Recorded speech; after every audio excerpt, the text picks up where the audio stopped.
تركت هواي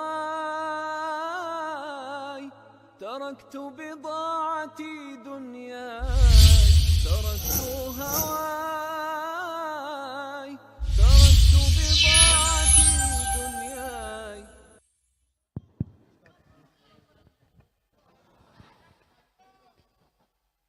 Assalamualaikum warahmatullahi wabarakatuh.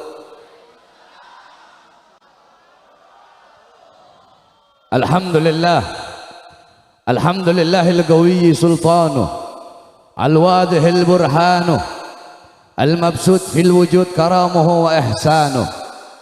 Allahumma salli wa sallim wa barik wa karrim wa azzim ala nuril anwar wa sirril asrar wa tiryakil akhyar wa miftahi babil yasar sayyidina wa maulana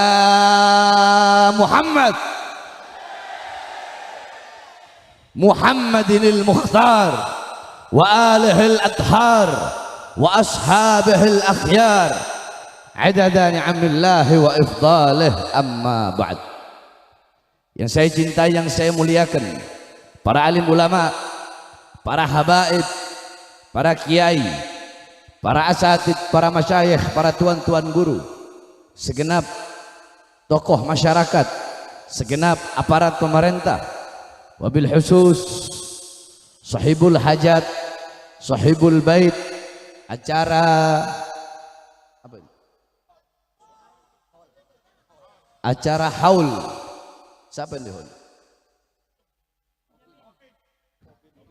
Acara haul Bapak Tobin bin Jamin.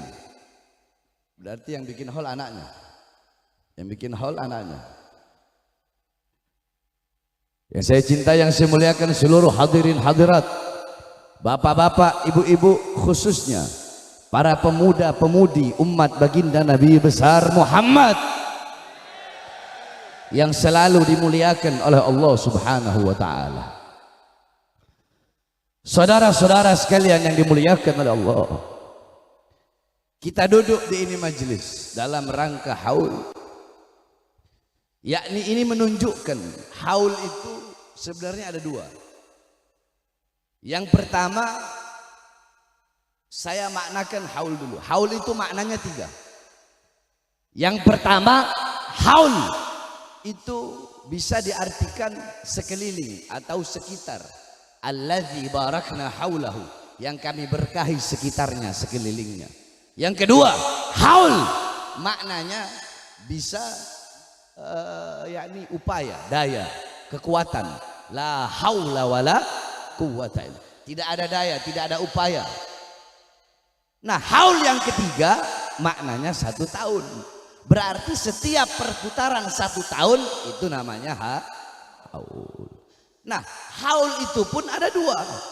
Yang pertama, ada haul yang rutin dilaksanakan setiap tahun, yaitu haulnya para aulia, haulnya para wali, haulnya para ulama, haulnya orang-orang soleh.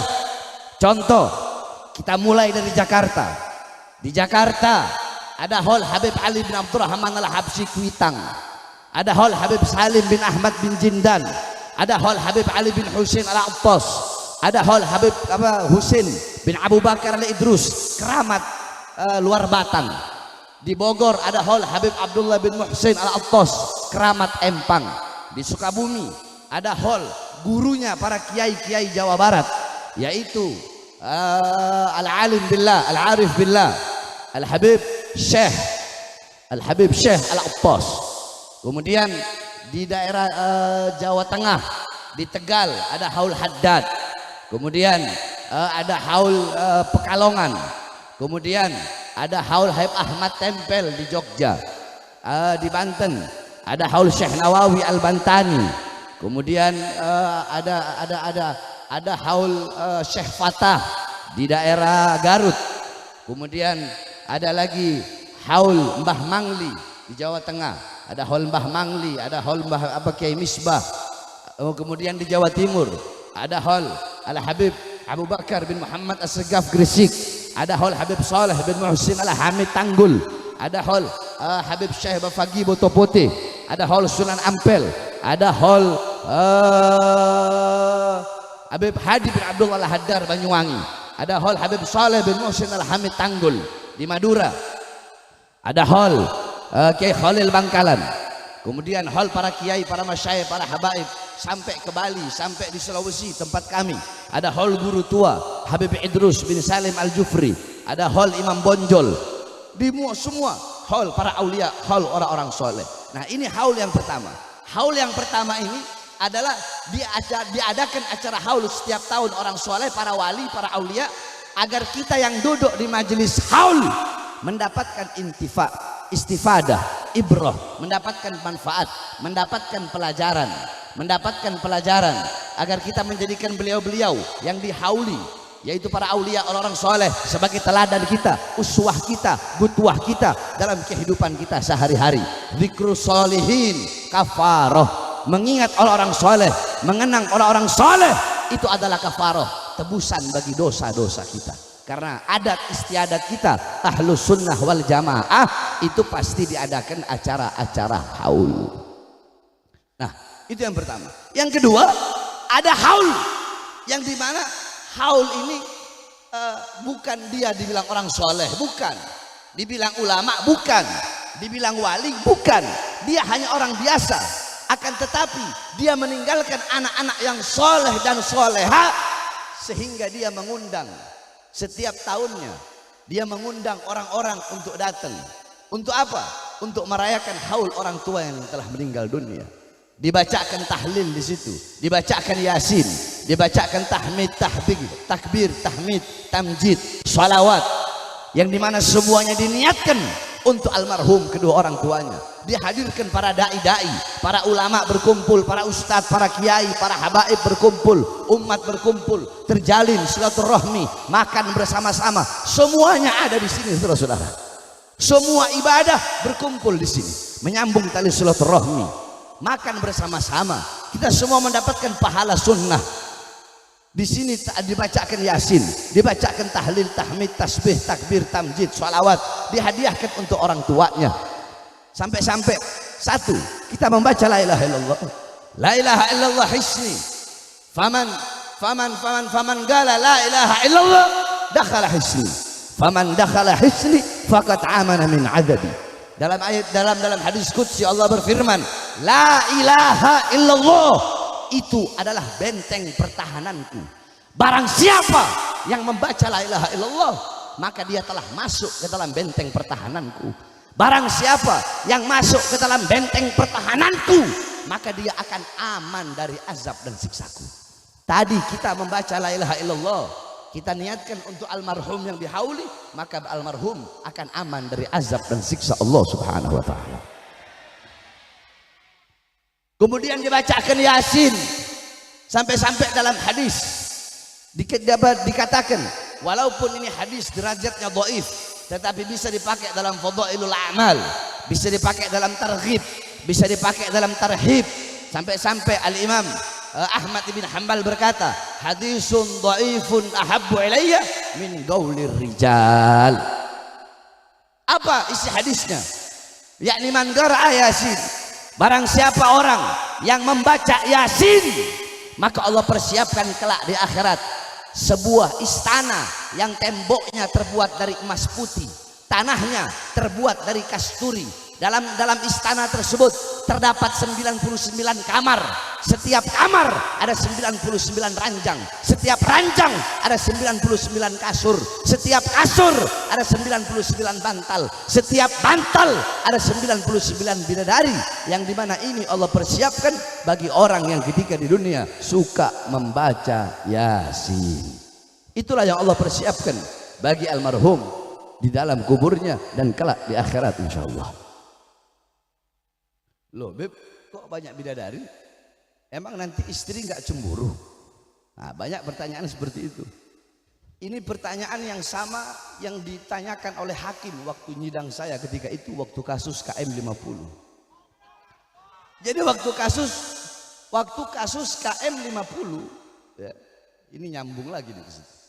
Waktu kasus KM50, ketika itu hakim nanya, Karena Habib Muhsin bin Zaid Al-Attas ketika itu membawakan hadis bahwasanya syuhada akan mendapatkan bidadari. Nah, si hakim ini nanya, Beb, nanya ke Habib Muhsin, Beb, bidadari, emangnya nanti di sorga itu orang kalau masuk sorga sama istrinya, terus si laki-lakinya ini, si suaminya dikelilingi sama bidadari, emang nanti istrinya nggak marah? Emang nanti istrinya nggak cemburu? Pertanyaannya masuk akal, masuk akal nggak? Masuk akal. Kata Habib Muhsin apa? Oh, kalau itu Habib Bahar aja yang jawab. Saya lagi tiduran di ujung sana, nggak tahu pertanyaannya apa. Dia bangun saya. Siap, ya yang mulia.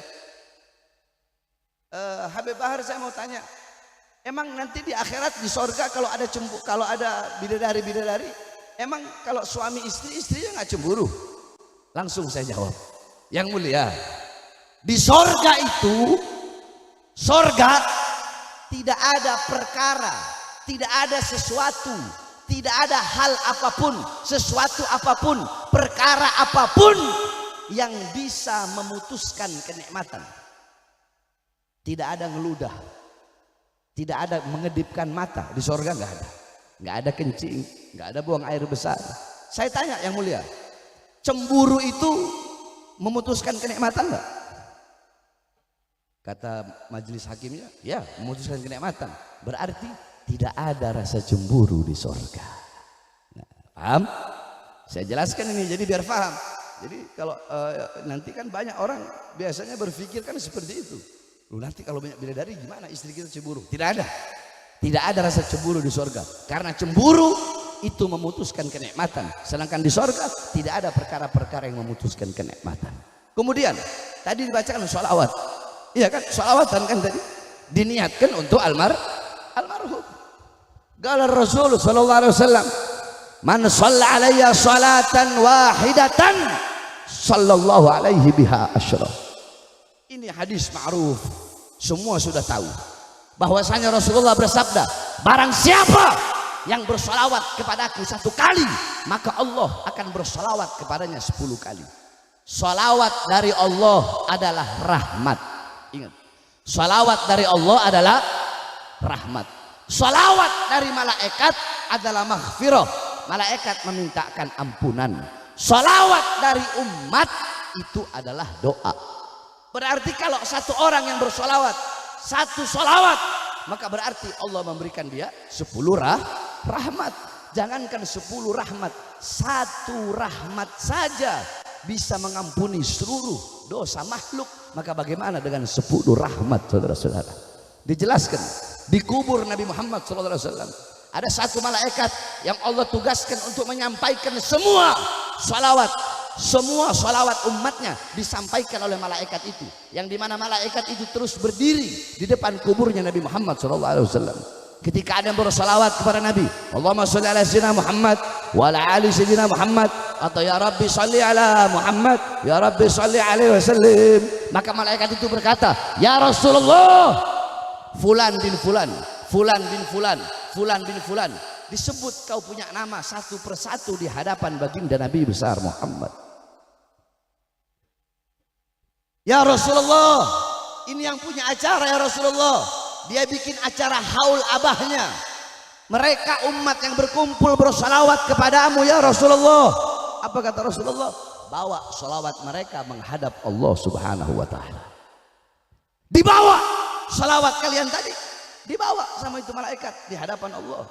Kemudian malaikat itu berkata, ya Allah, fulan bin fulan, fulan bin fulan, disebut kau punya nama satu persatu di hadapan Allah Subhanahu wa ta'ala. Si fulan bikin acara haul, orang tuanya, umat berkumpul, mereka bersolawat, dihadiahkan untuk orang tuanya ya Allah. Apa kata Allah? Akan aku ciptakan dari setiap satu huruf dari satu salawat yang mereka baca, akan aku ciptakan 460 malaikat, 360 malaikat. Satu huruf, ya Rabbi sholli ala Muhammad, ya 1 huruf, alif 1 huruf, ra 1 huruf, ba 1 huruf, ya 1 huruf. Ya Rabbi udah 5 huruf. Dari setiap 1 huruf aku ciptakan 360 malaikat yang memiliki 360 kepala, setiap kepala memiliki 360 wajah, setiap wajah memiliki 360 mulut, setiap mulut memiliki 360 lidah, setiap lidah akan memohonkan ampun atas dosa-dosa orang yang bersolawat atau dosa-dosa orang yang dihadiahi solawat. Sampai hari kiamat malaikat itu tidak akan berhenti untuk meminta ampun atas dosa orang yang bersolawat atau orang yang dihadiahi pahala solawat. Berarti kita yang duduk di sini menjadi saksi. Saksi apa? Menjadi saksi bahwasanya anak-anak yang ditinggalkan oleh almarhum adalah anak-anak yang soleh. Anak-anak yang soleha. Kenapa? Karena mereka yang menjadi perantara. Duduk di sini kita baca tahlil, kita dapat pahala. Ngundang kita, yang dimana pahalanya dihadiahkan untuk orang tuanya, kita dapat juga, mereka dapat juga, yang dihauli juga dapat pahalanya. Sampai-sampai jangankan bacaan Al-Quran yang dibaca di zaman Nabi Isa alaihissalam. Ketika itu Nabi Isa alaihissalam, Nabi Isa sedang lewat. Ketika Nabi Isa lewat, ada samping kubur. Nabi Isa mendengar di dalam kubur tersebut ada suara jeritan, ada suara teriakan, ada suara siksaan. Nabi Isa pergi. Ketika Nabi Isa pulang, lewat lagi dari tempat tersebut, sudah tidak ada siksaan, sudah tidak ada teriakan. Nabi Isa bertanya, "Ya Allah, tadi aku lewat di sini, ada teriakan, ada jeritan, ada siksaan. Tapi ketika aku pulang, tidak ada teriakan, tidak ada siksaan. Ada apa ini ya Allah?" Apa kata Allah? "Wahai Isa, ketahuilah penghuni kubur tersebut adalah orang fasik, orang yang suka berbuat dosa, orang yang suka berbuat maksiat. Makanya aku siksa dia, makanya aku azab dia. Akan tetapi dia memiliki anak di rumah yang tadi ketika engkau lewat, anaknya sedang membaca Injil. Karena anaknya membaca Injil, makanya aku angkat azab dan siksaku dan aku gantikan dengan rahmat karena dia memiliki anak yang membaca Injil." Itu baca Injil. Bagaimana kalau kita mati meninggalkan anak-anak yang membaca Al-Quran yang dihadiahkan untuk kita, saudara-saudara. Oleh karenanya, intisarinya, kalau engkau pengen nanti kelak, kalau engkau mati, kalau kalian mati, pengen nanti punya anak, anak kita bikin acara tahlilan 7 hari, 40 hari, 100 hari, dan tiap tahun dihauli. Dari sekarang, dedek kau punya anak-anak dengan pendidikan agama, dengan ajaran Islam, dengan syariat Islam, dengan ajaran Ahlus Sunnah wal Jamaah. Jangan ngarep, kalian mau ngarep, saya ngarep nanti kalau saya mati, anak saya bikin hall.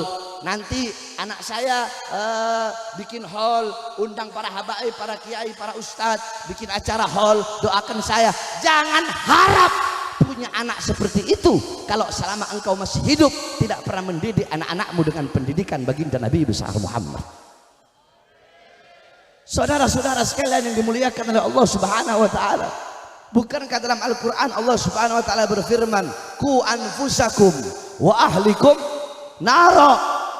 Ku jagalah oleh kalian, hai umat Islam, hai bapak-bapak, hai ibu-ibu, jagalah oleh kalian anfusakum, diri kalian, jaga diri kalian, dan jaga keluarga kalian, anak-anak kalian, putra-putri kalian, cucu-cucu kalian, kerabat-kerabat kalian. Dari apa? Dari nerakanya Allah Subhanahu wa taala. Nah, dalam kitab tafsir Ma'alimut Tanzil Imam Baghawi, Jami'ul Bayan, Al-Imam Ibnu Jarir At-Tabari, Madarikut Tanzil, Al-Imam An-Nasafi, Tafsir Ad-Durrul Manthur, Tafsirul Ma'thur, Al-Imam As-Suyuti, kemudian Tafsir Kabir Fakhruddin Ar-Razi, kemudian dalam tafsir-tafsir yang lainnya juga kebanyakan dikatakan apa maksudnya menyelamatkan diri dan menyelamatkan keluarga dari api neraka. Maksudnya alimuhum wa adibuhum ad-din. Ajari mereka, didik mereka dengan pendidikan agama. Itulah cara menyelamatkan diri kita dan keluarga anak-anak kita dari api nerakanya Allah Subhanahu wa taala. Jadi kalau kita pengen punya anak-anak yang soleh dan soleha, kita harus menjadi suami yang soleh. Istri kita harus menjadi istri yang soleh. Sebab ku anfusakum, Allah mendahulukan jagalah diri kalian dulu. Jaga diri kalian, yakni berarti didik dirimu dulu. Saya tanya, apakah bisa orang buta mau menuntun orang buta yang lain? Bisa nggak? Bisa nggak? Makanya kenapa Allah bilang anfusakum dulu, baru ahlikum. Jadi jadilah kalian orang yang nggak buta, melek, baru anak-anak kalian yang buta kalian tuntun, kalian menjadi penuntun, kalian menjadi penunjuk jalannya, paham nggak? Nah kalau kau bodoh, kalau kau tolol, kalau kau nggak ngerti agama, kalau kau penjahat, kalau kau biadab, bagaimana kau bisa kau mendidik kau punya anak-anak, saudara-saudara? Coba lihat anak-anak kita sekarang di Indonesia, coba kita lihat anak-anak muda, anak-anak kita, bukan anak-anak agama lain, bukan agama Kristen, bukan agama Buddha, bukan agama Hindu, bukan agama Katolik. Yang paling banyak bermaksiat, yang paling banyak berzina, yang paling banyak melacur, yang paling banyak jadi koruptor, yang paling banyak jadi penjahat, yang paling banyak jadi biadab, abna'ul muslimin, putra putri Islam. Kenapa? Karena kita sebagai orang tua lalai di dalam mendidik anak-anak kita dengan pendidikan Nabi Muhammad. Ayo ngaku kalian lalai apa tidak? Lalai apa tidak? Iya, kita ngaku aja. Ibu-ibu, kalian adalah muallimah, madrasatul ula, muaddibah, mudarrisah. Ibu-ibu, kalian adalah guru pertama, madrasah pertama, ustadz pertama, pondok pesantren pertama, kiai pertama, pengajar pertama bagi putra putri adalah seorang ibu. Baik buruknya anak tergantung daripada ibunya, baik buruknya ibu sebagai istri tergantung daripada suaminya sebagai seorang laki. Nah, ini namanya fudul. Tahu fudul? Fudul satu orang nengok ke kiri, semua orang ikut tengok ke kiri. Sering nggak begitu? Kalau mau ngaji sama saya itu harus khusyuk. Saya bukan tontonan, bukan. Saya bukan tontonan. Saya nggak kayak Ustadz Kiai Habib lain yang ceramah ngelawak, yang ceramah nggak ngasih ilmu, enggak. Saya datang jauh-jauh kemari untuk ngasih ilmu sama kalian. Jadi kalian harus menghormati ilmu, harus memuliakan ilmu. Mau bom atom yang jatuh, nggak usah kanan kiri, lihat kemari kalau mau dapat ilmu. Paham? Paham? Sebab ini kebiasaan buruk, fudul. Fudul kan begitu. Satu orang nih semua langsung cari tahu apa, beda apa? Iya kan? Ah, kebiasaan seperti itu tinggalkan. Itu namanya fudul. Apa namanya? Apa namanya? Mau siapapun yang ada di sini, ya, mau ada orang di situ mati, udah 2 orang aja bawa ke belakang sana. Tetap kalian dengarkan di sini ilmu agama. Betul? Betul. Saya tanya, kalau nggak khusyuk saya pulang. Siap khusyuk? Siap khusyuk? Siap memuliakan ilmu? Siap mengutamakan ilmu? Pernah dengar nggak? Waktu saya lagi ceramah ada yang ngobrol, saya tinggalin. Pernah dengar nggak di video? Pernah kan? Itu saya ceramah di Tangerang. Saya udah bilang, malam ini saya ada 9 tempat. Tolong jangan ada yang ribut, saya nggak lama, cuma 15 menit. Diam. Kalau ada yang ngomong saya pulang. 1, 2, 3 orang ngomong, saya masih maafin, saya lanjut ceramah. 2 orang, 3 orang ngomong, saya masih maafin, saya lanjut ceramah. Ketiga kali yang ngomong, wassalamualaikum warahmatullahi wabarakatuh, saya pulang. Ada langsung yang bilang, oh Habib Bahar ngambekan, Habib Bahar baperan. Bukan. Itu takriman wa tasyrifan wa ta'ziman lil ilm. Itu untuk memuliakan, untuk mengutamakan ilmu. Biar kalian hormat sama ilmu. Biar kalian punya rasa hormat sama ilmu. Emang kalian pikir ini dangdutan? Kalian duduk di sini mau ngaji apa enggak? Mau dapat ilmu apa enggak? Yang khusyuk. Sampai mana tadi saya? Sampai mana tadi? Iya tahu Fudul sebelumnya. Ibu-ibu dengarkan. Ibu-ibu, mana nggak ada suaranya ibu? Ibu-ibu, kalian adalah pendidik pertama, paham? Madrasah pertama, paham? Sekolah pertama, paham? Jadi ibarat kata kapal, ya, anak itu kapalnya, penumpang itu ibunya, nahkoda itu suaminya. Rusaknya kapal, kalau kapal rusak, maka penumpang tenggelam. Penumpang itu ibunya, kapal itu ibunya, penumpang itu anaknya. Jadi kalau kapalnya rusak, penumpangnya tenggelam. Rusak atau buruknya kapal, tenggelam atau tidaknya kapal, tergantung nahkoda. Siapa nahkoda? Suami. Ini saya lihat zaman sekarang ibu-ibu saya tanya, jawab yang keras. Jawab.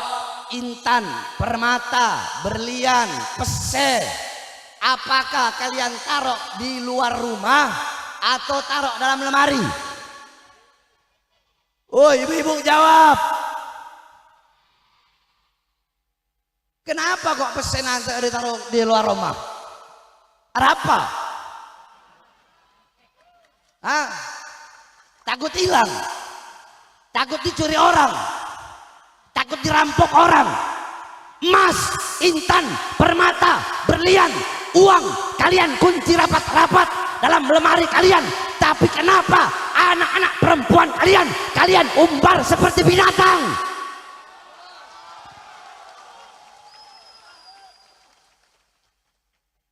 Terjadi nggak? Terjadi nggak? Berarti ibu-ibu lebih sayang sama uangnya, intannya, permatanya, berliannya daripada anak-anak perempuan. Kalian tahu nenek kami Hababah Fatimah, Sayyidatuna Fatimah Zahra, beliau setiap malam rumahnya gelap. Sahabat nanya ke Imam Ali, wahai Ali, kenapa rumahmu tiap malam gelap? Apakah kau tidak punya uang untuk beli lentera? Tidak punya uang untuk beli lampu? Zaman itu pakai lentera kan, pakai obor. Kata Imam Ali, tidak, aku punya lentera, tapi sengaja aku matikan lentera rumahku ketika malam agar orang-orang yang lewat depan rumahku tidak bisa melihat sekalipun bayangan anak-anak perempuanku. Coba bayangin, bayangan anak perempuannya nggak rela dilihat, saudara-saudara. Kita sapi maghrib belum balik dicari, kambing, ayam maghrib belum balik dicari, anak perempuan 2 hari 2 malam nggak balik kita biarkan. Itu kita orang tua zaman sekarang. Itu ibu-ibu. Nah sekarang kalian bapak-bapak, kalian pagi, siang, sore, malam sibuk cari uang, iya kan? Cari nafkah kan? Untuk memberi apa? Untuk ngasih makan, iya kan? Ngakan anak bini, bebini boleh, bebini boleh apa? Ngasih makan bini sama anak, iya kan? Kalian pergi pagi, ya, kalian di luar keringetan cari nafkah untuk memberi makan jasmani anak-anak kalian, putra putri kalian, istri kalian, tapi kalian lupa memberi makan jiwa dan hati anak-anak kalian.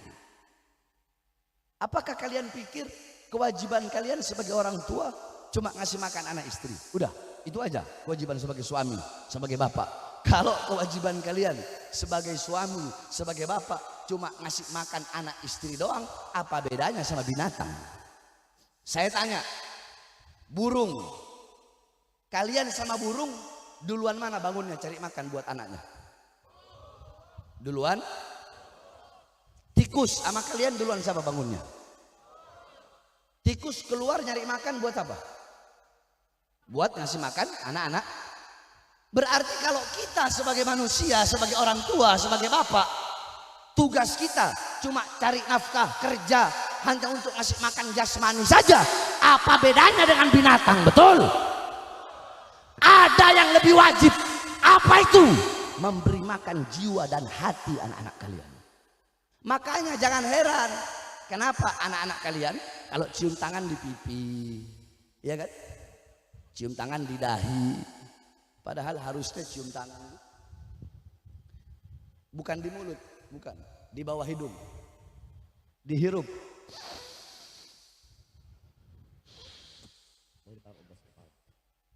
Anak-anak kita zaman sekarang enggak, saya perhatikan di pipi, di dahi, bahkan belum kena udah dilepas. Jangan heran kenapa anak-anak kalian memaki kalian sebagai orang tua, tidak menghargai kalian sebagai orang tua, melawan perintah kalian sebagai orang tua. Itu semua karena kalian tidak pernah memberi makan jiwa mereka, hati mereka, sehingga kosong dari ilmu agama, saudara-saudara. Kau tahu, jangankan anak-anak yang masih kecil, nggak usah anak yang masih kecil. Kalian mau lihat bagaimana saya didik murid-murid saya yang ada di lapas. Awal, maju Awal ke depan. Mana Awal? Bagaimana cara salim sama orang tua?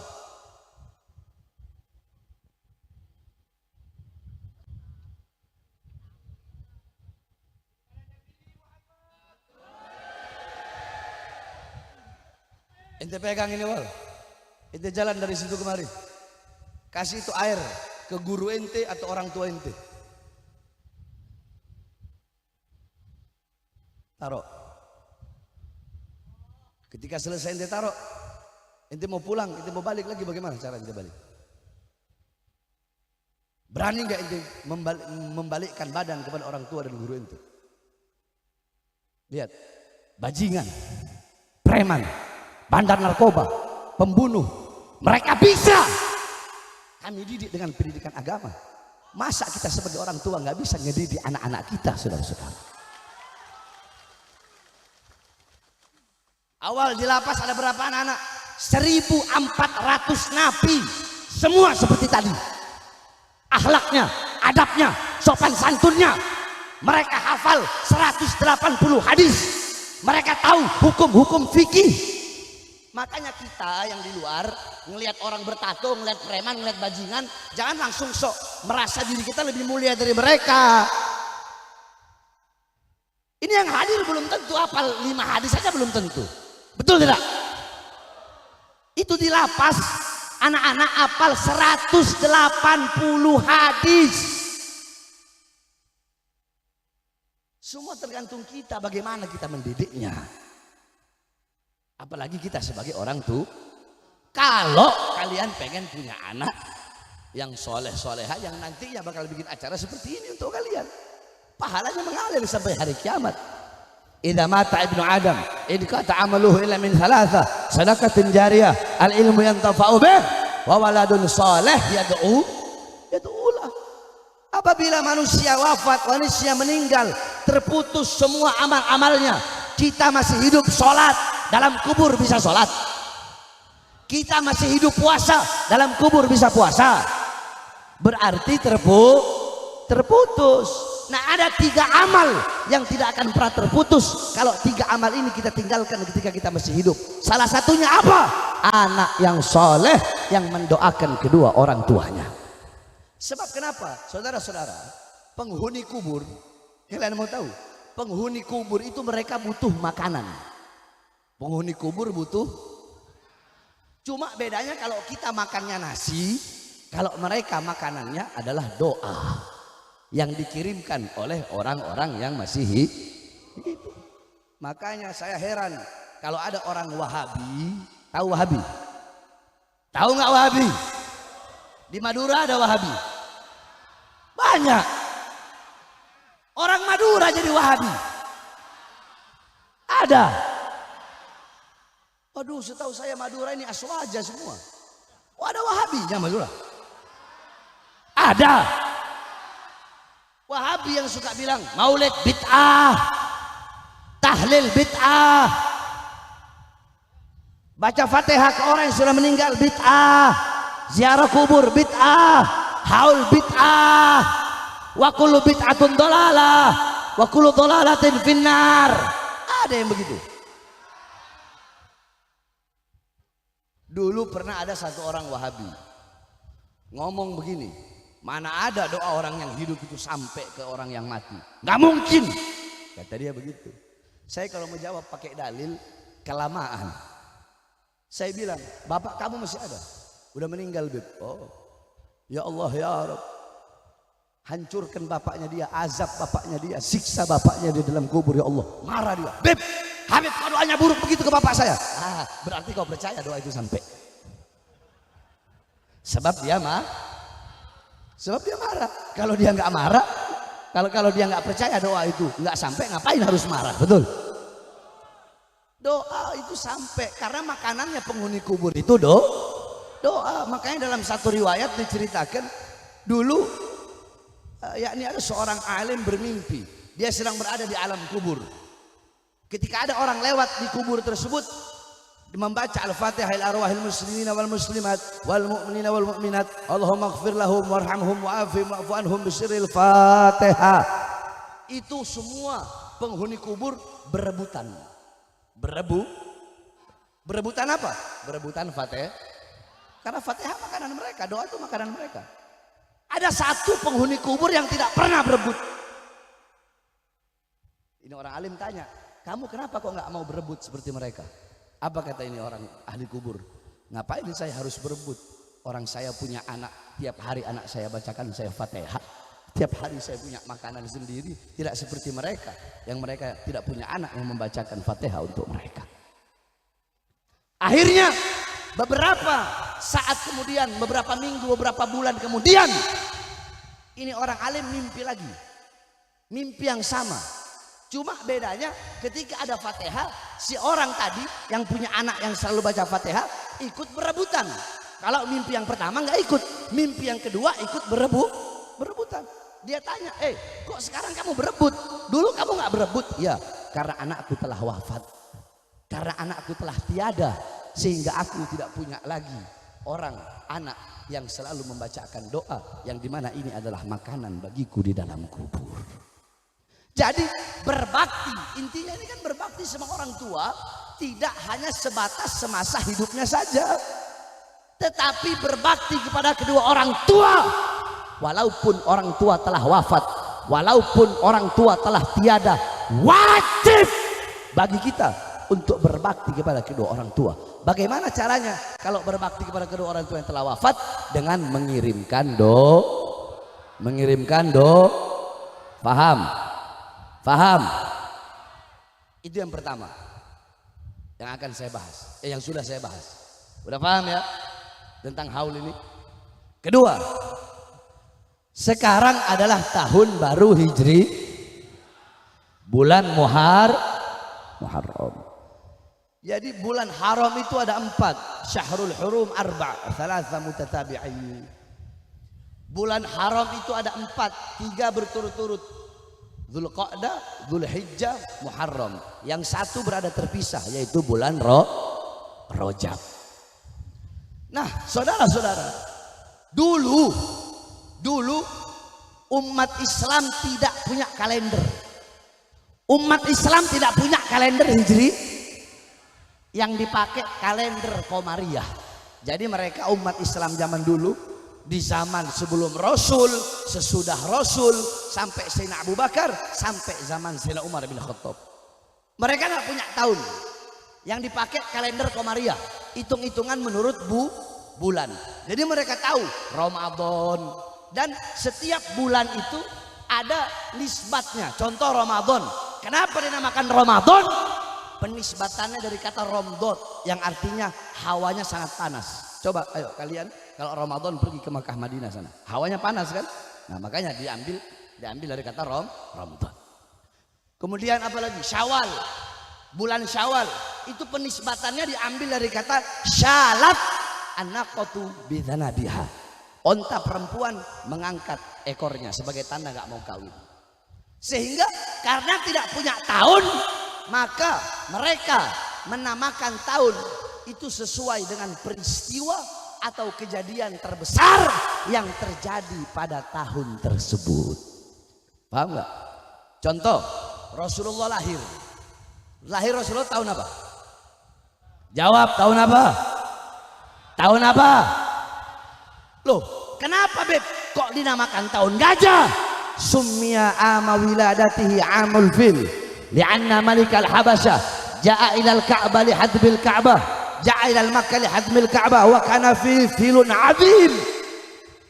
Dinamakan tahun kelahiran beliau tahun gajah karena waktu itu Raja Habasyah datang ke Mekah untuk ingin menghancurkan Ka'bah dan membawa pasukan gajah yang besar. Makanya itu peristiwa terbesar sepanjang tahun, makanya dinamakan tahun paham nggak? Jadi orang dulu itu baik di zaman Rasul pun, contoh di zaman Rasulullah ada namanya Sanatul Idni. Tahun yang dimana pada tahun tersebut kejadian terbesarnya Rasulullah diizinkan hijrah. Ada Sanatut Tamhis, bulan yang dimana pada bulan tersebut, tahun tersebut kejadian terbesar umat Nabi, Allah kasih pengampunan yang banyak. Ada Sanatul Amr, tahun perintah yang dimana pada tahun tersebut kejadian terbesar Allah perintahkan Nabi Muhammad untuk memerangi orang-orang musyrik. Ada Sanah Tajdidul Ka'bah, tahun renovasi Ka'bah. Kenapa? Karena kejadian terbesar sepanjang tahun tersebut adalah banjir besar melanda Mekah sehingga bagian Ka'bah ada yang hancur, kemudian Ka'bah direnovasi. Jadi di zaman sebelum Rasul sampai Sayyidina Abu Bakar Siddiq sampai Sayyidina Umar bin Khattab pada tahun pertama menjabat sebagai khalifah, itu nama tahun sesuai dengan kejadian terbesar, peristiwa terbesar di tahun tersebut. Paham? Kalau kita mau contohkan di sekarang ini, tahun kemarin 2022, kejadian terbesarnya apa? Kok corona? Sambo. Ayo, kejadian terbesar apa? Kasus apa? Kasus Sambo. Berarti tahun 2002 kemarin bisa kalau mau dikasih nama mengikuti peristiwa atau kejadian terbesar adalah tahun 2023. Kejadian terbesar apa?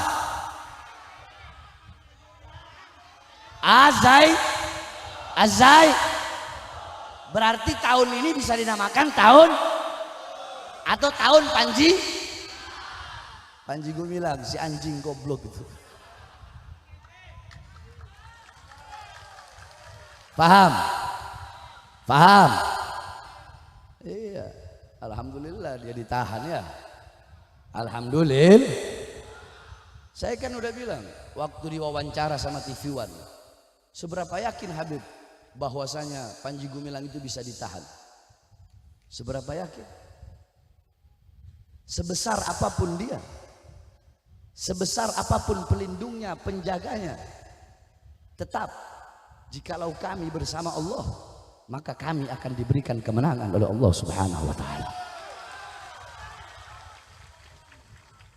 Terbukti tidak? Kita menang tidak? Kita menang tidak? Kebenaran menang atau tidak? Menang atau tidak? Kebenaran itu pasti menang. Makanya kita berikan apresiasi sebesar-besarnya kepada Mabes Polri. Saya Bahar bin Ali bin Smith acung jempol, angkat jempol. Saya memberikan apresiasi kepada Kapolri, kepada Kabar Eskrim, kepada para penyidik yang telah berani menahan Panji Gumilang walaupun ada ketidakadilan. Kalau saya diperiksa saksi langsung jadi tersangka hari itu juga, langsung ditahan hari itu juga. Cuma bedanya kan itu aja. Kalau saya dipanggil jadi saksi langsung jadi tersangka. Kalau Panji kan enggak, klarifikasi dulu. Dipanggil jadi saksi pertama. Habis saksi pertama dia nggak datang, dia ingkar, dia nggak datang, saksi langsung naik jadi tersangka. Bedanya hanya 2 panggilan aja. Kalau saya awal langsung. Ternyata anak-anak dalam ngasih tahu, Beb, kamar Habib mah udah seminggu dicek, seminggu yang lalu udah dicek, udah disiapin, Beb. Oh, udah disiapin ternyata udah seminggu yang lalu. Betul? Betul?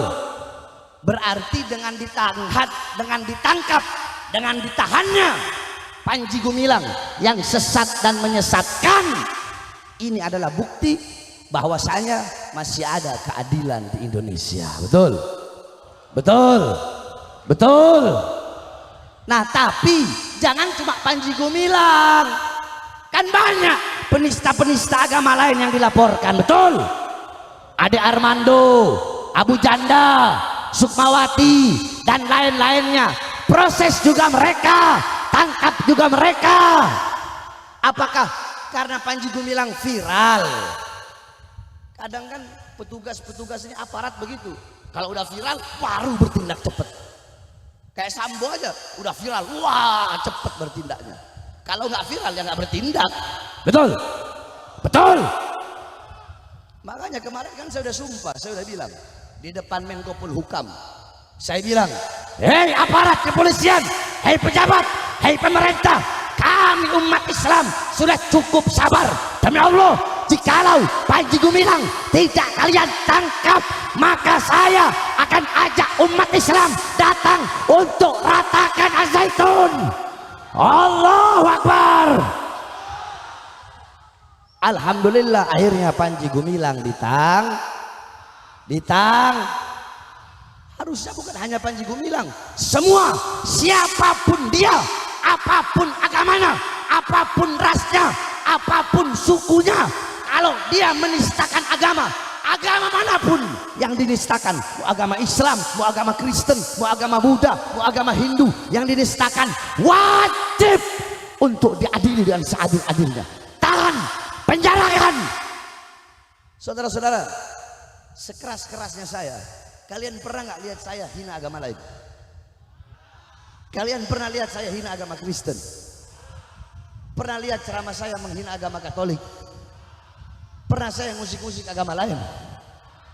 Karena lakum dinukum. Tapi masih ada aja orang goblok yang bilang Habib Bahar itu intoleran. Terserah kalian mau bilang apa. Paham? Paham? Nah, jadi wasiat saya, jangan pernah berhenti untuk menyampaikan kebenaran. Menyuarakan kebenaran, jangan pernah berhenti. Ini Bupati Sampang, tadi saya lewat jalan itu rusak. Tolong Bupati Sampang, itu jalan rusak dari ujung sana sampai sini, tolong dibenerin itu jalan. Soalnya jalannya ini kalau lurahnya ada, lurah sampaikan ke camat, camat sampaikan ke bupati. Betul? Betul? Iya, harus begitu. Sayyidina Umar ketika menjabat sebagai khalifah, apa kata beliau? Celakalah Umar bin Khattab sambil menepuk-nepuk dahinya apabila ada kuda yang jatuh disebabkan ada jalan yang rusak. Sampai segitunya takutnya menjabat sebagai khalifah. Jadi pemimpin harus melayani rakyat, jadi pejabat, jadi aparat harus melayani rakyat dengan ikhlas, dengan baik. Jangan jadi pejabat petentang-petenteng, saya jenderal. Kenapa kalau kau jenderal? Kenapa? Kau pikir saya takut? Saya jenderal, saya presiden, saya menteri ini, saya menteri itu. Haram jada, kau berbuat kezaliman, kau menyengsarakan rakyat, saya makan kau, siapapun kau. Nggak ada urusan, saudara-saudara. Saya tanya mereka, para pejabat, para aparat, para pemerintah, saya tanya, uang mereka dari siapa? Dari siapa? Kurang keras dari siapa? Mobil dinas mereka dari siapa? Rumah dinas mereka dari siapa? Pakaian dinas mereka dari siapa? Senjata mereka dari siapa? Dari kami rakyat. Maka kalian jangan semena-mena kepada rakyat. Indonesia bukan milik partai PDI, bukan milik partai PKB, bukan milik partai Gerindra, bukan milik partai PAN, bukan milik partai Demokrat, bukan milik partai P3, bukan milik partai Nasdem, bukan milik partai manapun, tetapi Indonesia milik kita, bangsa dan rakyat Indonesia. Allahu Akbar. Hidup rakyat, hidup rakyat, hidup rakyat. Makanya jadi pejabat harus melayani Itu aja pesan saya satu sama Bupati apa ini Sampang. Camat apa nih? Kecamatan apa? Ketapang. Kalian tuh jangan takut-takut. Ngomong pergi sana ke kecamatannya. Ngomong, woi Pak Camat ini jalan rusak. Uang kemana? Bikin di jalan. Betul. Karena untuk kebutuhan kebutuhan masyarakat. Bagaimana kalau ada ibu-ibu umur 70 tahun naik situ, naik motor jatuh nyemplung, apa nggak mati?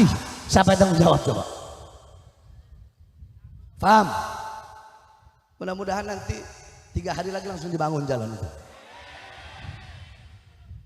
Tapi bupatinya masya Allah di Sampang. Hah? Saya tanya masyarakat Sampang, bupatinya masya Allah. Masya Allah, cinta ulama, cinta habaib, cinta kiai.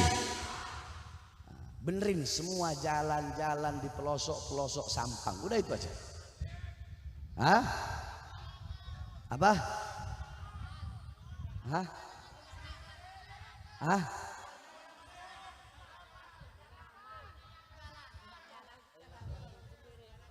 Jalan bangun sendiri.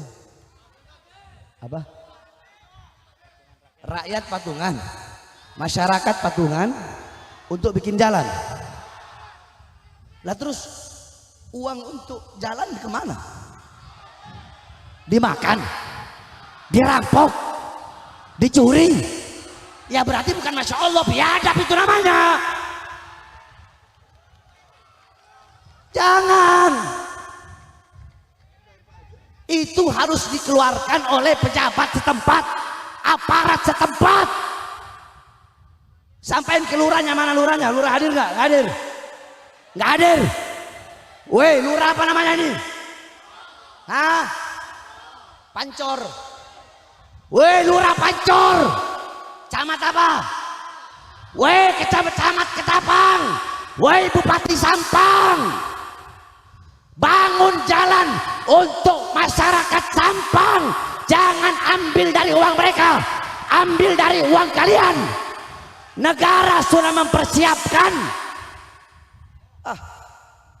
Ini pejabat sekarang ini, jangankan uang buat jalan, uang buat uang buat haji aja dimakan buat agama.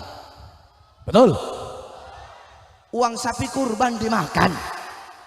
Itu urusan agama dimakan. Apalagi urusan dunia. Sampaikan kepada bupatinya nih, biar jalanan dibangun. Karena ini untuk keamanan, untuk kepentingan kesejahteraan semua masyarakat, betul? Tidak peduli siapapun, mau yang tua, mau yang kecil, mau yang muda, mau yang kaya, mau yang miskin. Kalau jalanannya bagus, semua merasa aman, semua merasa enak. Dan bukan kalian yang harus ngeluarin uang bikin jalan gotong royong, enggak. Mereka itu punya dana. Dan dana itu harus mereka keluarkan. Jangan kalian jadi pencuri-pencuri. Jangan kalian jadi kera-kera bersoabak, kera-kera berdasi. Jangan jadi pejabat-pejabat bangsat. Jangan jadi pejabat-pejabat biadab yang maling uang rakyat, yang mencuri uang rakyat, yang makan uang rakyat. Betul? Makanya saudara-saudara, saya berkali-kali keluar masuk penjara. Keluar masuk penjara berkali-kali, keluar masuk, keluar masuk, keluar masuk, nggak ada kapok-kapoknya. Sampai dibawa ke Nusa Kambangan, diborgol kedua tangan saya, dari dua tangan diborgol sampai ke perut diborgol kaki saya, kaki diborgol, perut diborgol, tangan diborgol. Kenapa? Apakah saya penjahat? Saya penjahat? Saya koruptor? Saya maling uang rakyat? Saya merugikan negara?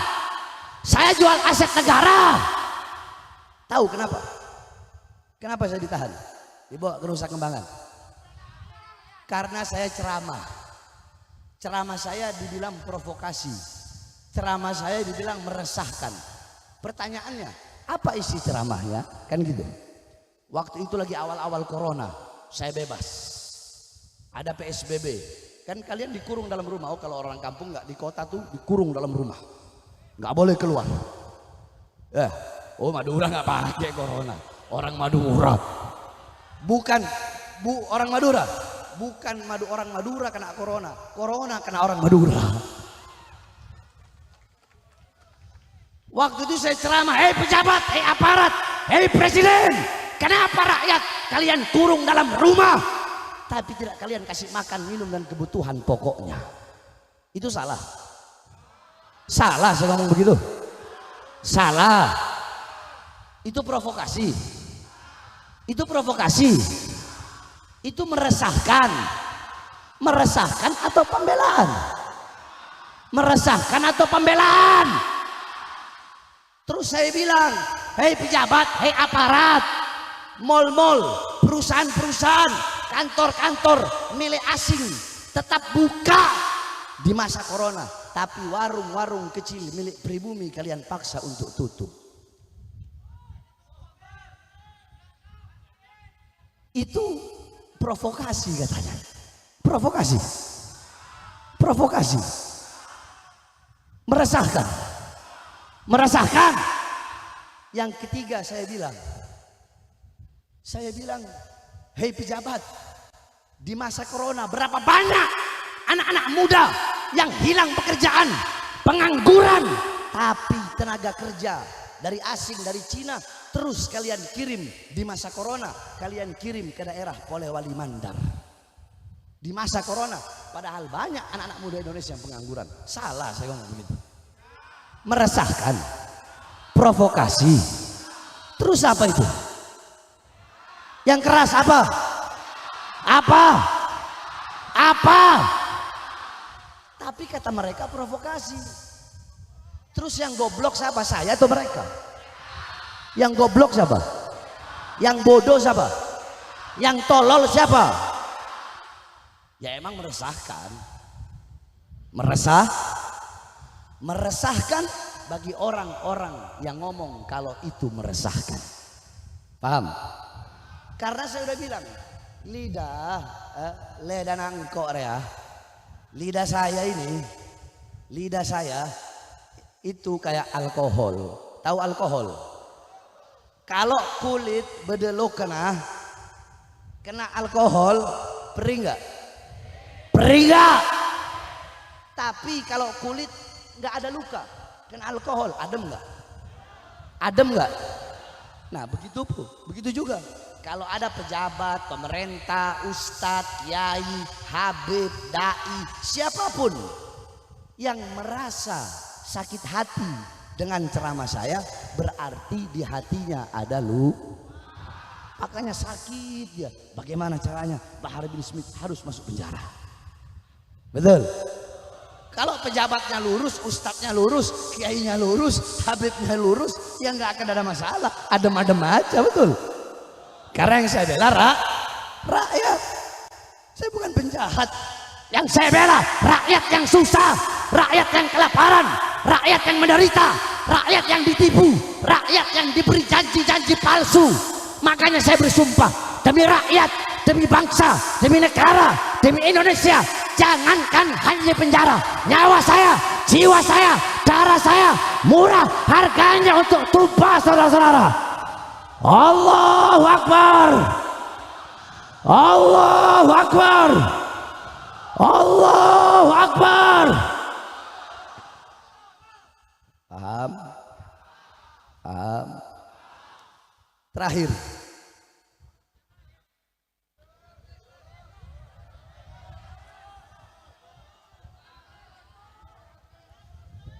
anjunan terus lagi. Abdi sakit, ana lagi sakit, demam, lagi meriang, cuma ana paksa-paksain, ya. Jadi mohon maaf. Terakhir, saya mau nanya, jawab ya. Saya mau tanya, jawab ya. Jawab yang keras ya. Di Madura, khususnya di Sampang, khususnya di Kecamatan Ketapang ini, anak cucu Rasulullah Shallallahu Alaihi Wasallam biasanya mulai dari bapak kalian, kakek kalian, nenek moyang terus sampai ke atas, biasanya itu kalau anak cucu Rasul dipanggil siapa?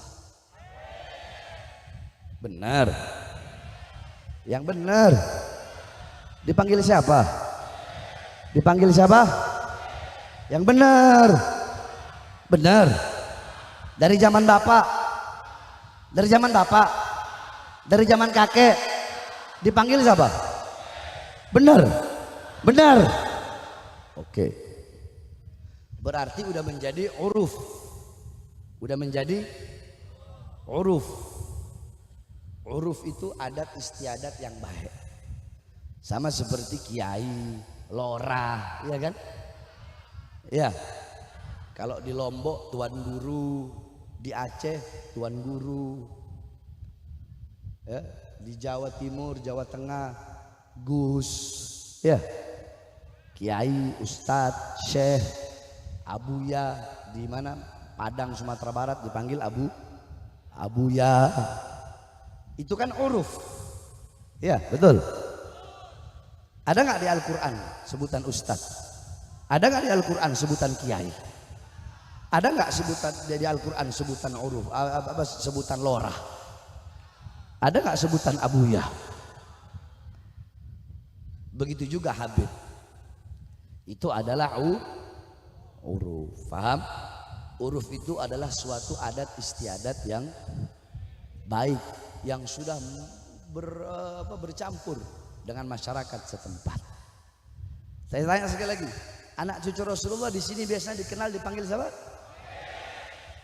Sekarang saya tanya, kalau ada satu orang ngaku kiai, satu orang ngaku ustadz, modal satu kitab, modalnya satu kitab, itu pun kitabnya diragukan, masykuh. Modal satu kitab alasannya tesis ilmiah. Terus dengan modal satu kitab itu berani mengeluarkan rai, pandangan, pendapat bahwasanya habaib di Indonesia itu tidak ada atau tidak terbukti kebenarannya. Kalau ada ustadz kiai ngomong seperti itu, benar apa enggak? Benar apa enggak? Benar apa enggak? Saya tanya, Madura, masyarakat Madura mayoritas Nahdiyin, betul? Mayoritas di dalam NU anak cucu Rasul dipanggil apa? Saya mau dengar. Dipanggil Habib. Bahkan kiai NU zaman dulu, Kiai As'ad, tahu Kiai As'ad? Situbondo. Kiai Samsul Arifin. Beliau punya anak dua, Kiai Raholil sama satu lagi Kiai Fawaid, almarhum udah meninggal, digantikan sama anaknya. Ya, di Madura ada Kiai Kholil Bangkalan yang terkenal cintanya sama haba, yang terkenal hormatnya sama haba. Saking cintanya ada habaib beliau tahu. Kenapa? Karena bisa mencium bau Rasulullah dalam tubuh habaib tersebut. Nah terus ada kiai, ustadz, ngaku NU.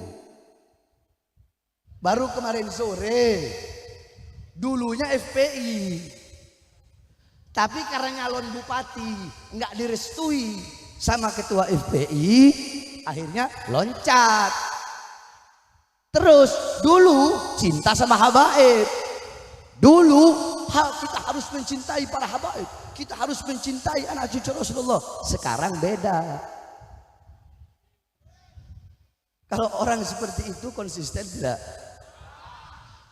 Pendapat orang yang seperti itu bisa dipegang atau tidak? Bisa dipegang atau tidak? Dalam ilmu hadis, ini ilmu hadis nih ya. Perawi hadis, kalau ada kucing, ini kucing, tahu kucing? Dia main-mainin begini.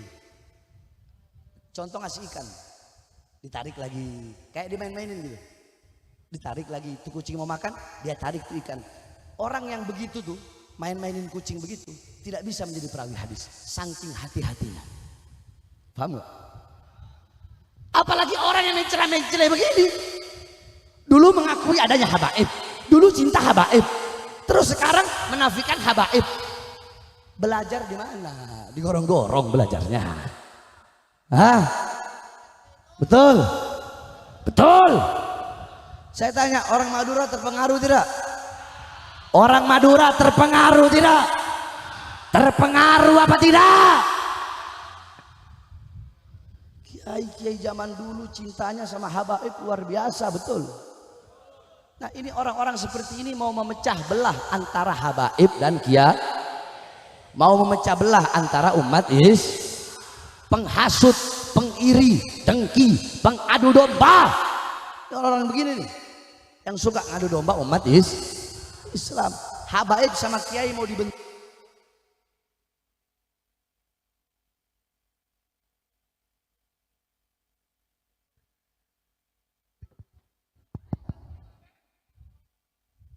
Anak buahnya Imat kayaknya ngematiin mic ini. Paham? Nah, si Ustadz satu ini Al-Mukarram, Al-Mukarram, Al-Alim Billah, Al-Alim. Ditanya, Ustadz, Kiai, apakah ada gelar Habib dalam ajaran Islam? Apa jawabannya? Tidak ada gelar Habib dalam ajaran Islam. Yang ada gelar Habib itu dipakai oleh orang-orang Yahudi yang mengatakan bahwasanya mereka adalah Habibullah atau kekasih Allah Subhanahu wa taala. Jadi kata si Imat, tidak ada ya, gelar Habib, istilah Habib dalam ajaran Itu kata siapa? Kata siapa? Mau dijawab enggak? Jawab enggak? Jawab enggak? Jawab enggak? Baik, saya jawab. Dalam Al-Quran Allah Subhanahu wa taala banyak sekali berfirman.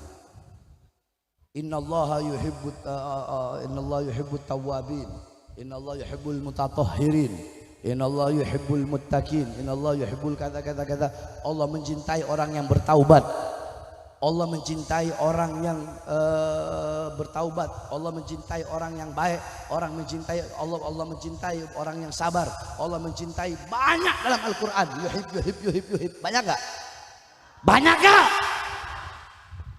Habib itu isim musyabah, yakni tadullu ala thubut minal hub. Itu kalau dalam ilmu alatnya.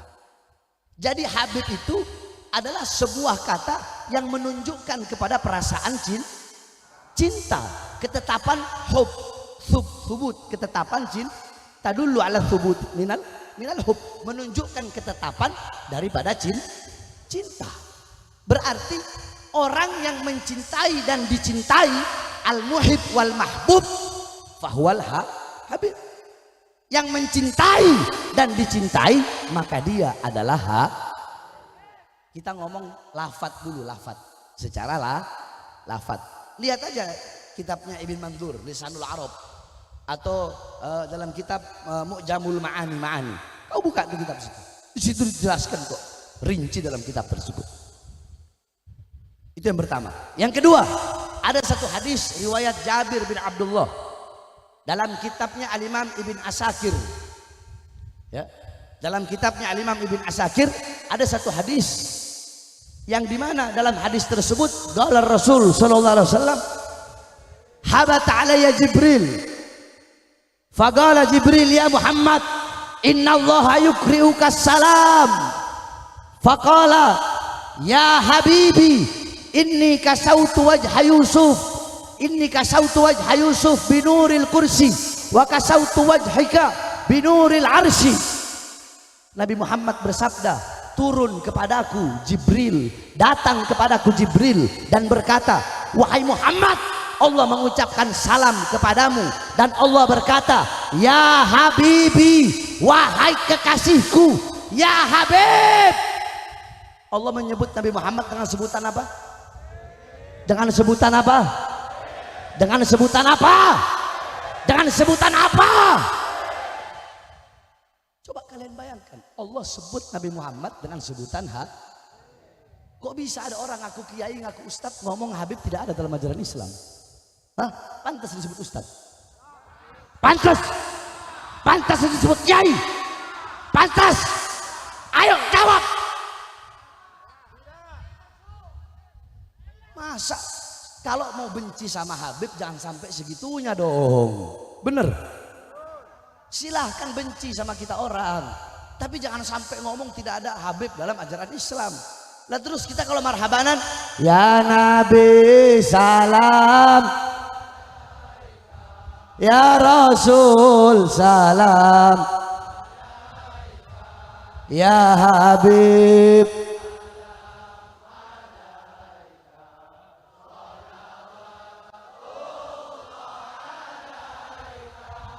Itu ajaran Ahlus Sunnah wal Jamaah bukan? Ajaran Ahlus Sunnah bukan? Ajaran Aswaja bukan? Ajaran NU bukan? Ada satu lagi hadis, hawatu alayya Jibril wa Mikail wa Israfil wa Israil wa qala Jibril ya Habibi Muhammad. Kalau mau saya bawa banyak hadis tentang itu. Kok bisa ada orang kayak begini nih? Hah? Kok bisa ada? Udah begitu pas datang ke Madura, kiai-kiai Madura hadir lagi, dengarkan ini orang seperti ini modelnya. Saya berani berkata, hei Imat, engkau bilang bahwasanya gelar Habib, istilah Habib tidak ada dalam ajaran Islam, maka jangan sampai lidah kotormu menyebut Nabi Muhammad dengan sebutan Habibullah. Jangan sampai kau punya lidah kotor itu ngomong Nabi Muhammad sebagai Habibullah. Sebab semua Nabi punya gelar, betul? Mizmarullah, Daud Mizmarullah, Ibrahim Khalilullah, Isa Ruhullah, Musa Kalimullah, Muhammad.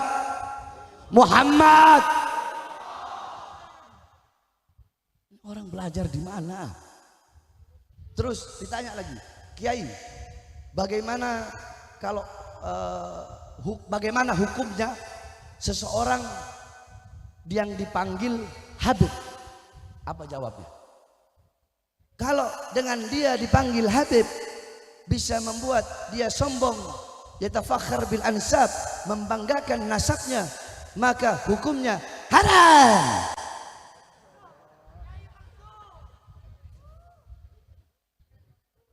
Harusnya jawaban itu jangan keterlaluan kelihatan bencinya sama Habib, betul? Sekarang saya tanya balik, jawab ya. Bagaimana hukumnya manggil ustadz? Tapi kalau dengan manggil ustadz, ustadz itu sombong, apa hukumnya? Manggil kiai, kalau dengan memanggil kiai dia bangga diri, hukumnya apa? Kalau manggil lora, manggil abuya, manggil ustadz, manggil syekh, kalau itu membuat diri mereka sombong, hukumnya apa? Nabi Muhammad pernah berkata, ana sayyidu waladi Adam wala fakhr. Aku pemimpin seluruh umat manusia dan ini bukan merupakan kebanggaan atau kesombongan. Mat, kalau mau jadi Habib bilang aja, Mat. Betul? Betul? Ini jawaban masuk akal nggak coba? Kalau dengan gelar Habib bisa menjadikan seseorang itu sombong, maka hukum memanggilnya haram katanya. Saya tanya, yang menjadikan seseorang itu Habib ilmu, harta, kekayaan, wajah Arab, hidung mancung, terus apa? Kalau dia punya nasab yang bersambung sampai kepada Rasulullah, berarti dia adalah Habib, Sayyid atau Syarif. Walaupun dia kecil dipanggil apa? Masih muda dipanggil apa? Iya, Habib kan sama aja. Masih muda dipanggil apa? Udah tua dipanggil apa? Ada Habib bodoh dipanggil apa? Bodoh. Bodoh. Tetap dipanggil. Ada kiai gila. Kiai gila. Langsung telanjang gila gitu. Dipanggil apa? Dipanggil apa? Ada Habib gila. Telanjang. Contoh saya, tahu-tahu jadi gila gitu saya. Telanjang. Dan saya dipanggil Bahar apa dipanggil Habib? Kenapa? Karena bid'ah. Darah dah. Imam Ghazali udah bilang, Imam Nawawi udah bilang, Imam Ibnu Hajar Al-Haytami udah bilang, Syekh Abil Hasan As-Sindi udah bilang, la uadiluhu syai'. Tidak ada suatu apapun yang bisa mengunggulinya. Tapi kita yang menjadi Habib bukan berarti juga kita berbangga diri. Yang mau jadi Habib siapa? Kalau andaikan Habib itu bisa dikasih, kalah Kika, kalah Habib. Ambil itu bin Smith, makan bin Smith. Makan itu Asgaf, makan itu Al-Idrus, makan itu Al-Habsyi. Kalau andaikan Habib bisa dikasih gitu, saya kasih ke kalian. Betul? Betul? Jadi ini jawabannya benar-benar kelihatan bencinya sama haba. Iblis tugasnya, iblis itu apa? Mau menghilangkan iman dari hati orang yang beriman. Nah sekarang banyak iblis-iblis bersorban, bukan mau menghilangkan hanya kecintaan, tapi ingin menghilangkan keyakinan dan kepercayaan bahwasanya ada anak cucu Rasulullah Shallallahu Alaihi Wasallam. Tapi ya yang percaya hanya mereka-mereka saja, yang ikut ya cuma mereka-mereka saja. Kalau istilah anak santri, huwa humahum. Betul, betul, betul. Makanya kalau jadi ustadz, jadi kiai, jadi ulama itu harus tawarru anil fut, tawarru anil futya. Berhati-hati dalam berfatwa. Jangan sembarangan. Modal satu kitab, saya udah pelajari ada kitab-kitab. Yakni Imam Fakhruddin Ar-Razi itu kan banyak juga para ulama-ulama ahli tarikh, ahli sejarah, ahli syiar yang meletakkan di dalam kitabnya tentang sejarah. Al-Imam Fakhruddin Ar-Razi kalau meletakkan sejarah, menceritakan sejarahnya Fakhruddin Ar-Razi, berarti diletakkan juga ta'lifuhu, karangan-karangannya. Nah, ada ulama-ulama yang meletakkan Syajarah Al-Mubarakah sebagai karangan Fakhruddin Ar-Razi, tetapi ada juga pada ulama, banyak juga ulama yang tidak meletakkan Syajarah Mubarakah sebagai kitab karangan Al-Imam Fakhruddin Ar-Razi. Orang mah yang bener gitu, taruh semua kitab yang banyak. Masa cuma modal satu kitab doang? Bikin malu santri aja. Apa dulu mondoknya di kandang kebo kali? Di kandang sapi kali mondoknya. Betul? Nah yang kayak begini harus diikuti apa tidak? Yang kayak begini memecah belah nggak? Habaib dan kiai tidak akan pernah bisa dipisahkan. Betul? Betul? Habaib dan kiai sampai mati tidak akan pernah bisa dipisahkan. Betul? Terus sekarang mau dibikin ini, mau dibikin pecah belah pribumi sama imigran Yaman. Wah. Jadi habaib itu katanya imigran Yaman. Mereka nggak tahu kalau dalam tubuh saya ada darah pribumi. Saya punya ibu bukan syarifah. Saya punya nenek dari aku. Saya punya kakek, ya, itu nikah sama perempuan Bugis. Hitung, satu, Bugis. Terus yang kedua dari abah Habib Man, ya, jadi Ali bin Abdurrahman bin Alwi bin Abdurrahman.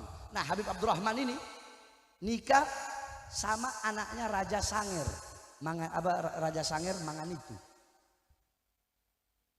Berarti Udah wah, sangir. Nah, Habib Alwi dari anaknya Raja Sangir ini punya anak Habib Abdurrahman. Habib punya anak Habib Alwi. Habib Alwi nikah sama Habibah Fatmah Basalamah. Punya anak Habib Man. Habib Man nikah sama orang Ternate. Berarti dari Abah udah berapa? Udah berapa? 3. Sekarang ibu saya. Ibu saya 1 darah suku Bajo. Tahu Bajo? Di Sumeneb itu banyak suku Bajo. Tahu suku Bajo? Kalian kalau pergi ke Sumeneb, ada pulau yang dekat Telango itu, dekat Podey. Ada pulau, itu suku Bajo semua itu. Suku yang hidupnya di tengah laut. Itu suku Itu saya punya ibu. Bajo, Buton, Flores, neneknya ibu saya Flores, dan Minahasa. Dari ibu ada dari ayah ada total berapa? Total berapa? 7.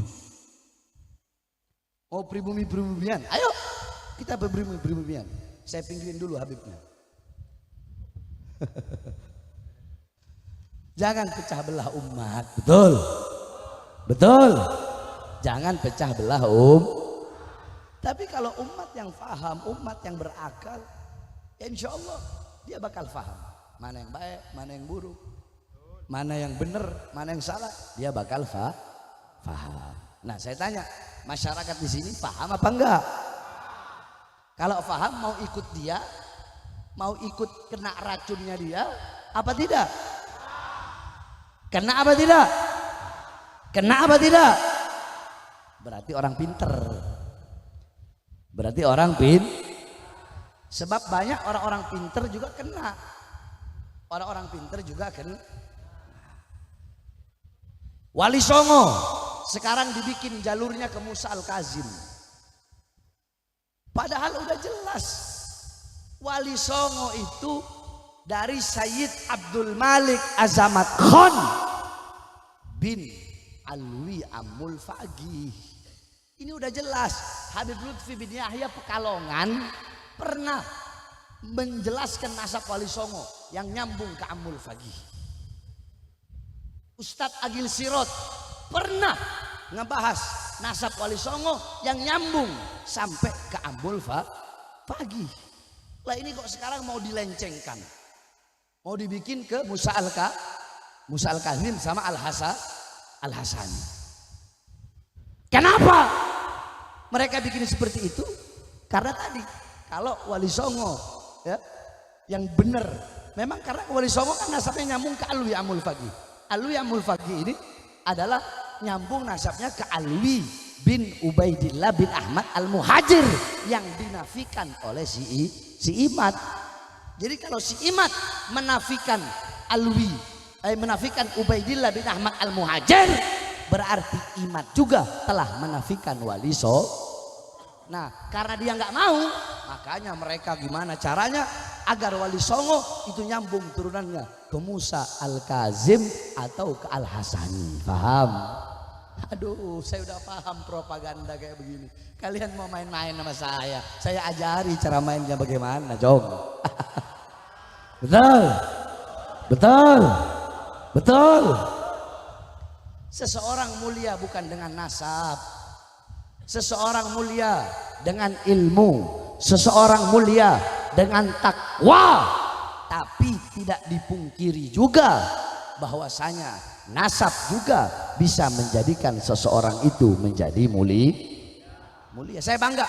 Saya tanya, kalian suku Madura bangga nggak jadi orang Madura? Bangga nggak? Bangga nggak?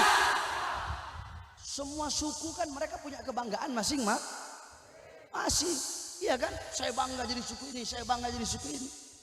Nah terus habaib nggak boleh gitu bangga jadi cucunya Rasul. Kalau kalian jadi cucunya Raholil Kekholil Bangkalan, bangga nggak? Bangga nggak? Punya kakek wali, bangga nggak? Punya kakek ulama besar, bangga nggak?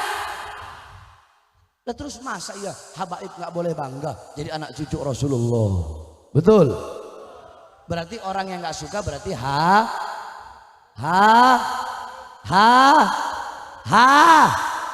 hasut. Hasut itu bahaya. Makanya saudara-saudara, ya, dengan adanya acara seperti ini kita hijrah. Hijrah. Karena tahun baru Hijriah itu adalah hijrah. Hijrah dari apa? Hijrah dari keburukan menuju kebaik. Hijrah dari kebodohan menuju ke pintar. Biar nggak bisa dibodoh-bodohi, betul? Apalagi sekarang ini mau pemilu, awas. Ini masyarakat gampang dibodoh-bodohin. Ya, Mak Banteng udah pakai jilbab.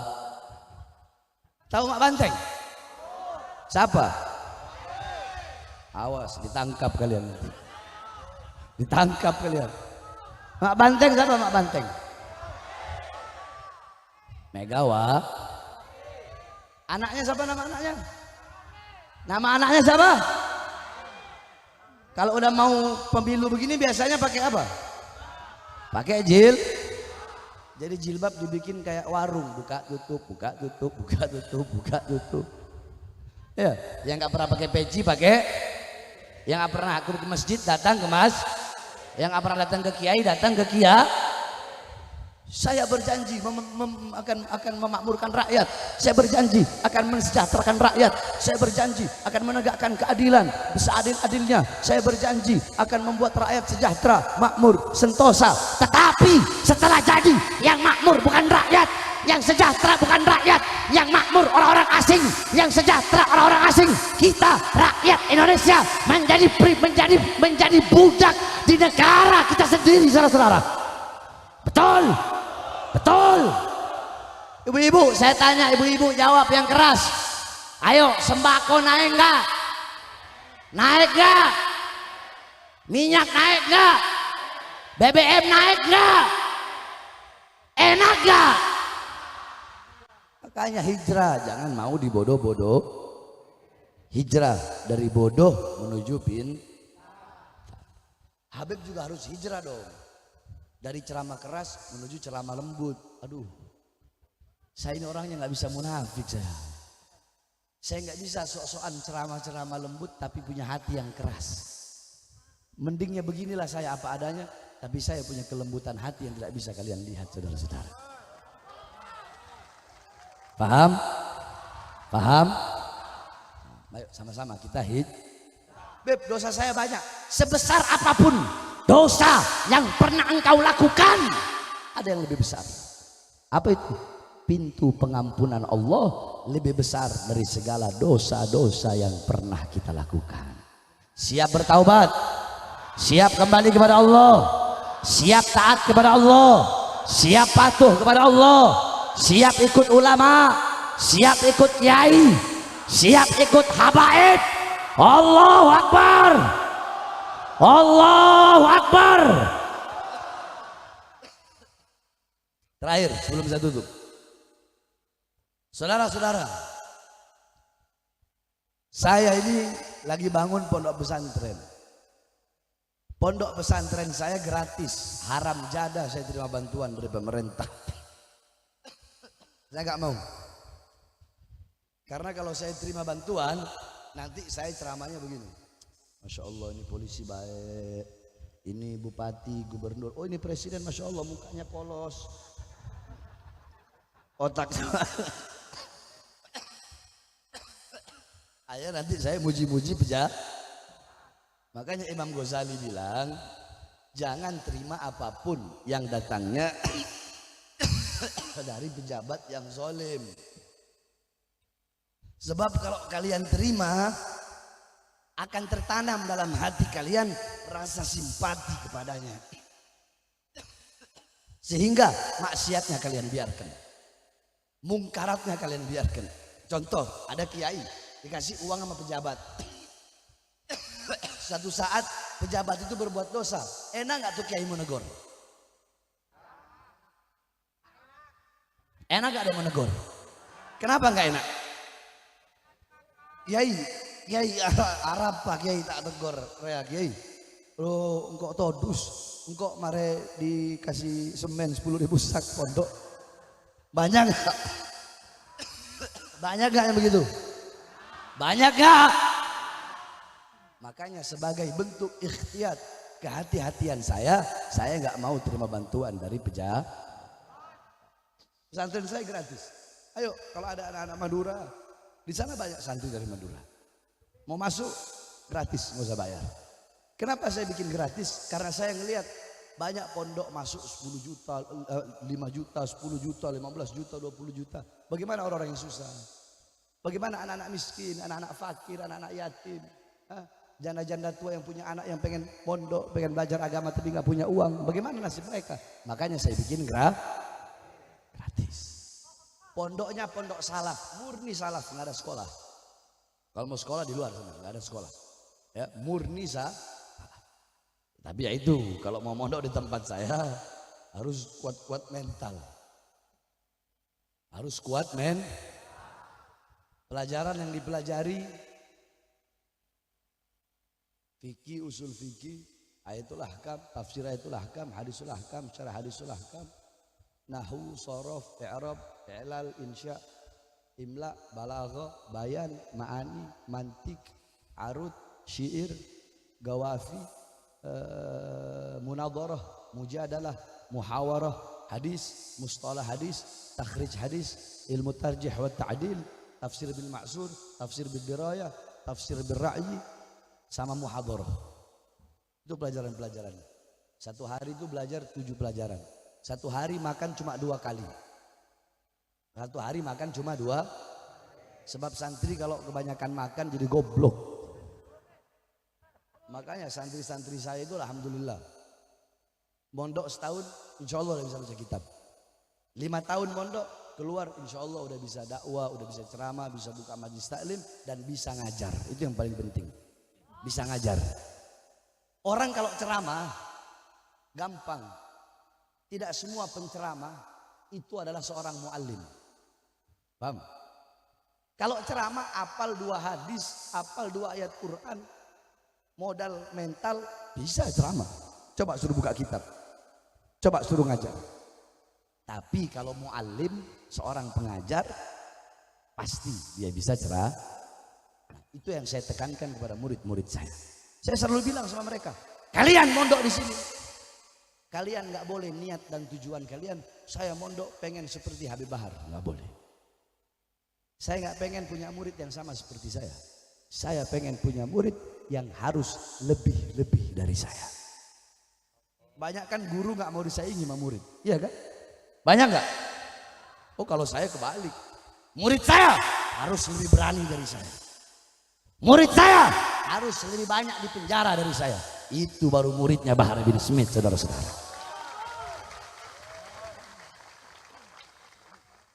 Kayaknya kalau ada anak-anak Madura yang mau masuk, datang. Ya, kecuali kitab. Kalau kitab beli, kitab gratis juga keenakan. Betul kau. Udah mondoknya gratis, belajar gratis, kitab mau gratis lagi. Gamis mau gratis lagi. Enak aja. Gak ada modal sama sekali. Hah? Paham? Ya. Jadi nanti biar di apa ini namanya? Ketapang ini banyak Bahar-Bahar bin Smith. Jadi nggak perlu ngundang saya lagi. Capek saya bolak-balik Madura. Cukup 1 orang, 2 orang, 10 orang dari sini bawa ke tempat saya. Saya didik, pulang, udah mereka jadi Bahar bin Smith udah. Lebih-lebih dari Bahar bin Smith malah. Iya. Jadi nggak usah Bahar bin Smith yang datang ke Madura terus. Ini nanti tanggal 14 apa? Ke Madura lagi saya. Aduh. Beda berapa hari? Ini tanggal berapa? Tanggal 3. Tanggal 14 di Sumeneb. Balik lagi.